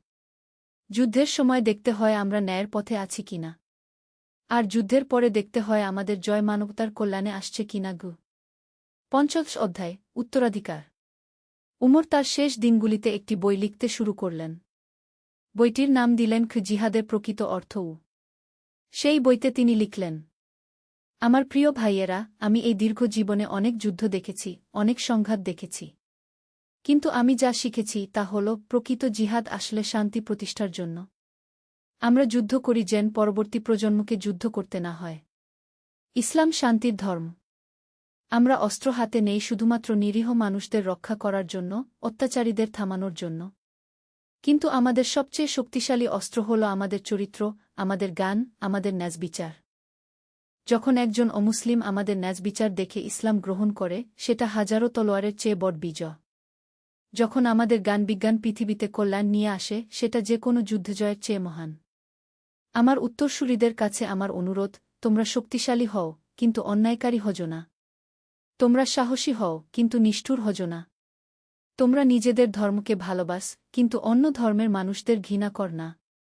মনে রাখবে, আল্লাহ তায়ালা বলেছেন, তোমাদের মধ্যে যারা ঈমান আনে এবং সৎকাজ করে, তারাই পৃথিবীর উত্তরাধিকারী হবে। এই উত্তরাধিকারিত্ব অর্জন হয় তলোয়ারের জোরে নয়, চরিত্রের জোরে। কি? ষোড়শ অধ্যায়, শেষ নিঃশ্বাস। উমরের মৃত্যুর আগের দিন তার বিছানার পাশে এসে বসলেন আব্দুর রহিম, প্রাক্তন পেড্রো। দুই বন্ধু দীর্ঘ সময় নীরবে বসে রইলেন। উমর ভাই, আব্দুর রহিম বললেন, আপনি আমার জীবন বদলে দিয়েছেন। কিন্তু শুধু আমার নয়, এই অঞ্চলের হাজার হাজার মানুষের জীবন বদলে দিয়েছেন গু। উমর দুর্বল কণ্ঠে বললেন, আব্দুর রহিম ভাই, আমি কিছুই করিনি। আল্লাহই সব করেছেন। তিনি আমাকে দিয়ে তার কাজ করিয়ে নিয়েছেন গু। আপনি কি মনে করেন আমরা সফল হয়েছি? উমর জানালার দিকে তাকালেন। বাইরে বিভিন্ন ধর্মের শিশুরা একসাথে খেলছে। মুসলিম, খ্রিস্টান, ইহুদি শিশুরা কোনো ভেদাভেদ ছাড়াই। দেখুন আব্দুর রহিম ভাই, ওই শিশুদের। তারাই আমাদের সবচেয়ে বড় সাফল্য। আমরা তাদের জন্য একটা শান্তিপূর্ণ পৃথিবী রেখে যেতে পেরেছি। তারা বড় হবে ভালোবাসায়, বিদ্বেষে নয় গু। সেই রাতে উমর শেষবারের মতো তাহাজ্জুদের নামায় পড়লেন। সিজদায় গিয়ে তিনি দোয়া করলেন, হে আল্লাহ, আমি তোমার কাছে ক্ষমা চাই। আমার জীবনের যত ভুল ত্রুটি সব মাফ করে দাও। আমি যদি কারো কোনো ক্ষতি করে থাকি, তাও মাফ করে দাও। আর আমার পরবর্তী প্রজন্মকে সঠিক পথে রেখো গো। পরদিন ফজরের নামায়ের পর উমর ইবনে ইউসুফ শেষ নিঃশ্বাস ত্যাগ করলেন। তার মুখে ছিল গভীর শান্তির হাসি। সমাপ্তি, অনন্তকালের গল্প। উমরের জানায়ায় হাজার হাজার মানুষ এসেছিল। শুধু মুসলিম নয়, খ্রিস্টান, ইহুদি, এমনকি অন্য ধর্মের মানুষরাও। সবার চোখে পানি। এক খ্রিস্টান বৃদ্ধ বলছিলেন, উমর আমাদের শিখিয়েছেন যে ধর্ম মানুষকে পরস্পরের শত্রু বানায় না, মানুষের সংকীর্ণতায় শত্রুতা সৃষ্টি করে। কি? এক ইহুদি পণ্ডিত বলছিলেন, আমি উমরের কাছ থেকে শিখেছি যে সত্যিকারের ধর্মীয় ব্যক্তি সবার সাথে ন্যায়বিচার করেন ঘু। আর এক মুসলিম যুবক বলছিল, উমর চাচা আমাদের দেখিয়েছেন যে জিহাদের প্রকৃত অর্থ হল মানবতার সেবা গু। উমরের কবরের উপর লেখা হয়েছিল, এখানে শুয়ে আছেন উমর ইবনে ইউসুফ, যিনি তলোয়ার তুলেছিলেন সত্যের পক্ষে, কিন্তু জিতেছিলেন হৃদয়ের শক্তিতে। যিনি যুদ্ধ করেছিলেন শান্তির জন্য এবং শত্রুদের বানিয়েছিলেন বন্ধু। আল্লাহ তাকে জান্নাতুল ফিরদাউস নসিব করুন গো। উপসংহার, শিক্ষা ও প্রেরণা। এই গল্পের মধ্য দিয়ে আমরা শিখতে পারি। ১. জিহাদের প্রকৃত অর্থ। জিহাদ মানে শুধু যুদ্ধ নয়, বরং সত্য ও ন্যায়ের পক্ষে সংগ্রাম। ২. চরিত্রের শক্তি। অস্ত্রের চেয়ে চরিত্রের শক্তি বেশি প্রভাবশালী। ৩. মানবিকতা। যুদ্ধের মধ্যেও মানবিকতা বজায় রাখা সম্ভব এবং প্রয়োজনীয়। ৪. ক্ষমার মাহাত্ম্য। ক্ষমা করার মধ্যেই প্রকৃত শক্তি নিহিত। ৫. শান্তির মূল্য। যুদ্ধ করি শান্তি প্রতিষ্ঠার জন্য, ধ্বংসের জন্য নয়। ৬. সহাবস্থান। বিভিন্ন ধর্মের মানুষ একসাথে শান্তিতে বসবাস করতে পারে। ৭. জ্ঞানের গুরুত্ব। শিক্ষা ও জ্ঞানী মানুষের প্রকৃত মুক্তি। উমরের গল্প আজও প্রাসঙ্গিক। আজকের যুগেও আমাদের সবচেয়ে বড় জিহাদ হল অজ্ঞতা, কুসংস্কার, অন্যায় এবং বিদ্বেষের বিরুদ্ধে সংগ্রাম। আমরা যদি উমরের মতো চরিত্র ও প্রজ্ঞা অর্জন করতে পারি, তাহলে আমরাও আমাদের সমাজে শান্তি ও কল্যাণ নিয়ে আসতে পারব। আল্লাহ আমাদের সবাইকে সঠিক পথে চলার তৌফিক দান করুন। আমিন। গল্পের সমাপ্তি। আল্লাহর রহমত। একটি ইসলামিক গল্প। প্রথম অধ্যায়, হারিয়ে যাওয়া পথ। অনেক বছর আগের কথা। দামেস্কের কাছে একটি ছোট্ট গ্রামে ইব্রাহিম নামে এক যুবক বাস করত। সে ছিল একজন দক্ষ কামার। তার হাতের কাজে ছিল এক অদ্ভুত জাদু, যে কোনো ভাঙা জিনিস সে ঠিক করে দিতে পারত।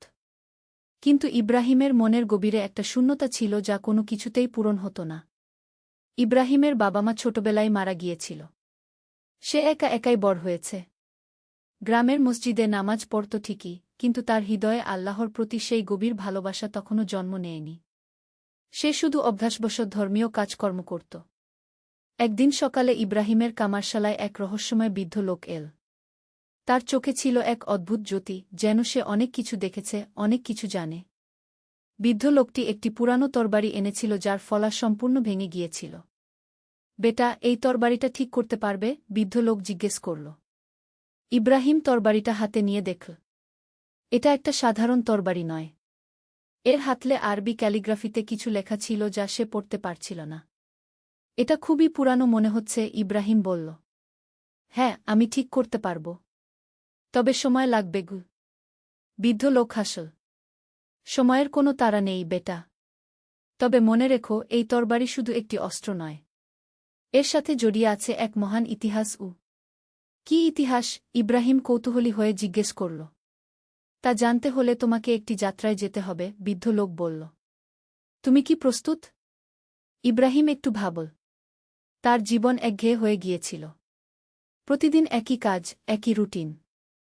হয়তো একটা পরিবর্তন ভালোই হবে। আমি প্রস্তুত, সে উত্তর দিল। দ্বিতীয় অধ্যায়, আল হাকিমের খোঁজে। বৃদ্ধ লোকটি ইব্রাহিমকে বলল যে তার নাম উমর। তিনি বহু বছর ধরে এই তরবারির সঠিক মালিক খুঁজছেন। এই তরবারিটি ছিল বিখ্যাত সুফি সাধক আল হাকিমের।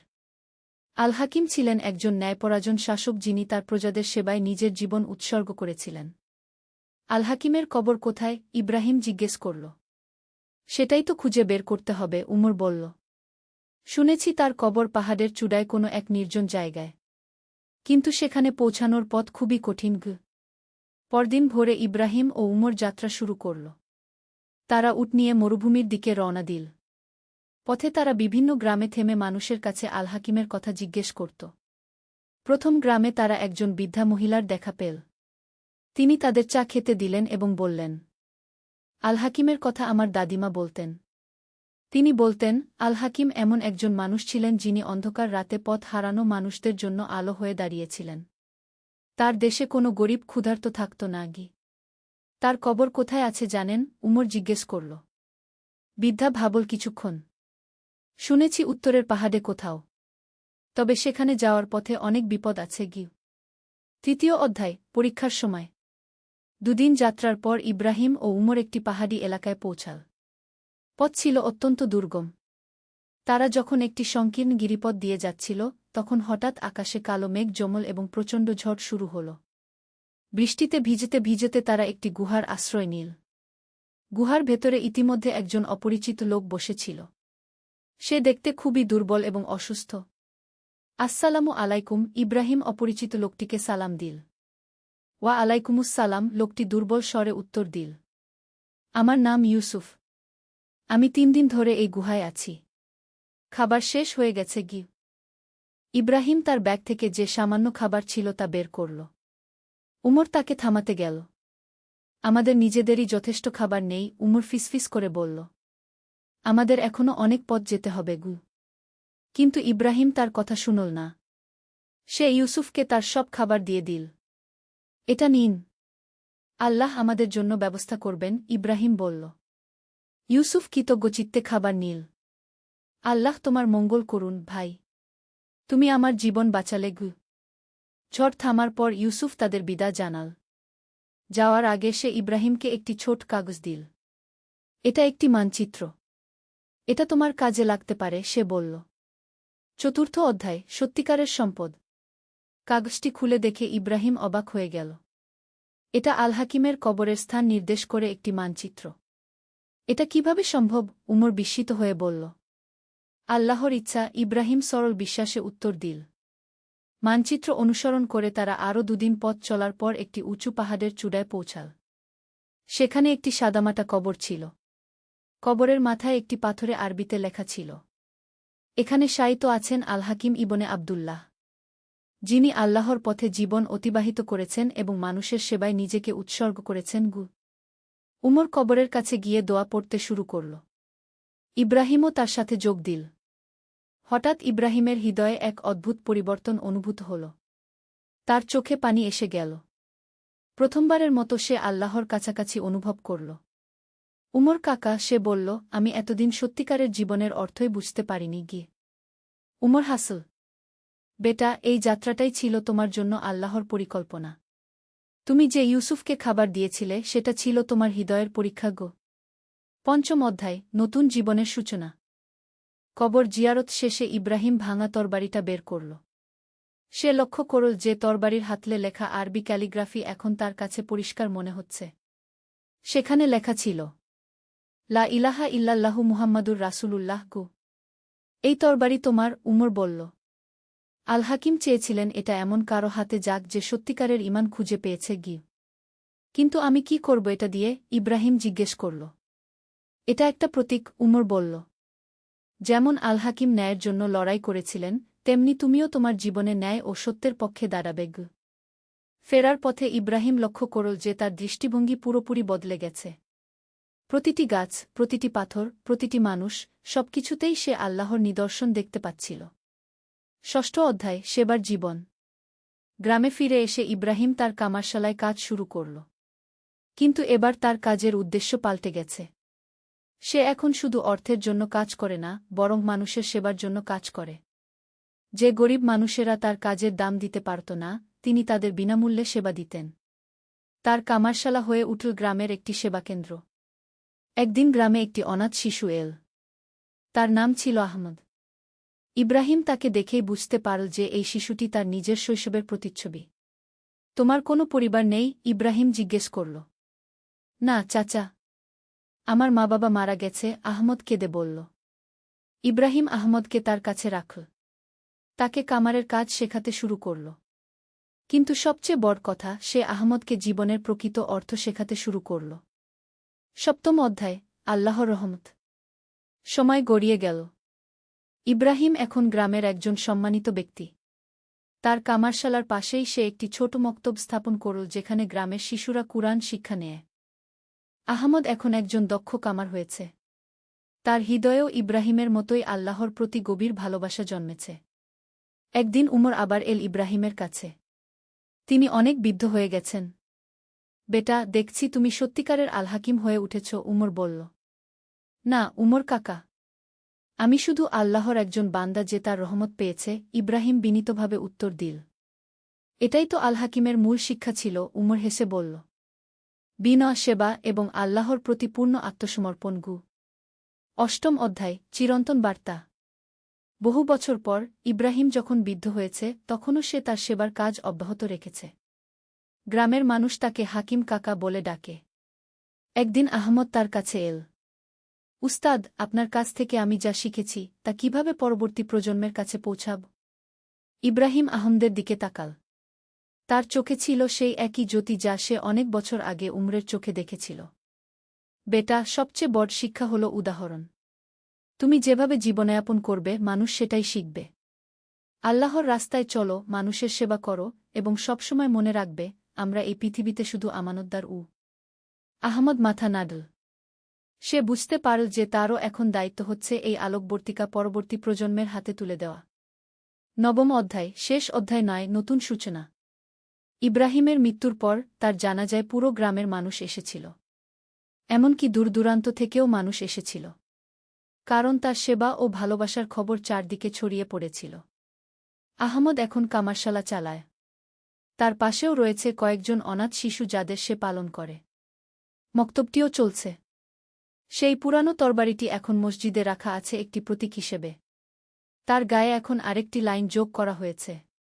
সত্যিকারের জিহাদ হল নিজের অহংকারের বিরুদ্ধে এবং মানবতার সেবার জন্য। আর মানুষ যখন সেই তরবারি দেখে তখন তারা মনে করে আল হাকিমের, ইব্রাহিমের এবং তাদের মতো হাজারো মানুষের যারা নিঃস্বার্থভাবে মানুষের সেবা করেছেন। ১৯তম অধ্যায়, একটি বিশেষ রাত। একদিন রাতে জয়নব তাহাজ্জুদের নামাজ পড়ছিল। হঠাৎ তার মনে একটি চিন্তা এল। সে তার দাদিমাকে জিজ্ঞেস করল, দাদিমা, আমি কি সত্যি এই বড় দায়িত্ব নিতে পারব? বৃদ্ধা মহিলা জয়নবের মাথায় হাত বুলিয়ে বললেন, বেটি, আল্লাহ যখন কাউকে কোনো দায়িত্ব দেন তখন তিনি সেই দায়িত্ব পালনের শক্তিও দেন। তুমি শুধু চেষ্টা করো, বাকি আল্লাহর উপর ছেড়ে দাও। 20 অধ্যায়, নারী নেতৃত্বের উদাহরণ। জয়নব এখন গ্রামের মেয়েদের জন্য একটি বিশেষ কেন্দ্র চালু করেছে। সেখানে মেয়েরা শুধু কামারের কাজই নয়, বরং সেলাই, রান্না, কুরআন তিলাওয়াত এবং হাদিস শিক্ষা নেয়। একদিন শহর থেকে একজন সরকারি কর্মকর্তা এসেছিল। তিনি জয়নবের কাজ দেখে মুগ্ধ হলেন। আপনার এই উদ্যোগ অসাধারণ। সরকার চায় এরকম কেন্দ্র আরও জায়গা চালু করতে। স্যার, আমার উদ্দেশ্য টাকা পয়সা নয়, জয়নব বলল। আমি চাই প্রতিটি মেয়ে শিক্ষিত ও স্বাবলম্বী হোক, এবং সেই সাথে একজন ভালো মুসলিম হোক। 21 অধ্যায়, প্রজন্মের পর প্রজন্ম। বছরগুলো কেটে গেল। জয়নব এখন মধ্যবয়সী। তার কেন্দ্র থেকে শত শত মেয়ে শিক্ষা নিয়ে বিভিন্ন জায়গায় ছড়িয়ে পড়েছে। তারা প্রত্যেকেই নিজ নিজ এলাকায় মানুষের সেবা করছে। একদিন আহমদ, যে এখন বৃদ্ধ, জয়নবের কাছে এল। জয়নব বেটি, আমি এখন নিশ্চিন্ত। তুমি যা করেছ তা আমার উস্তাদ ইব্রাহিমের স্বপ্নেরও চেয়ে বড়। চাচা, এটা তো শুধু শুরু, জয়নব হেসে বলল। আমি দেখতে পাচ্ছি আরও অনেক তরুণ তরুণী এই পথে এগিয়ে আসছে। 22 অধ্যায়, ভবিষ্যতের বীজ। জয়নবের কেন্দ্রে এখন আমিনা নামে একটি মেয়ে আছে। সে অত্যন্ত মেধাবী এবং সেবাপরায়ণ। একদিন আমিনা জয়নবকে বলল, আপা, আমি বিশ্ববিদ্যালয়ে ইসলামিক স্টাডিজ নিয়ে পড়তে চাই। তারপর ফিরে এসে আমাদের কাজ আরও বড় পরিসরে করতে চাই। জয়নব খুশি হয়ে বল, এটাই তো চাই। তুমি পড়াশোনা শেষ করে এসো, তোমার জন্য অপেক্ষা করব। 23 অধ্যায়, আন্তর্জাতিক স্বীকৃতি।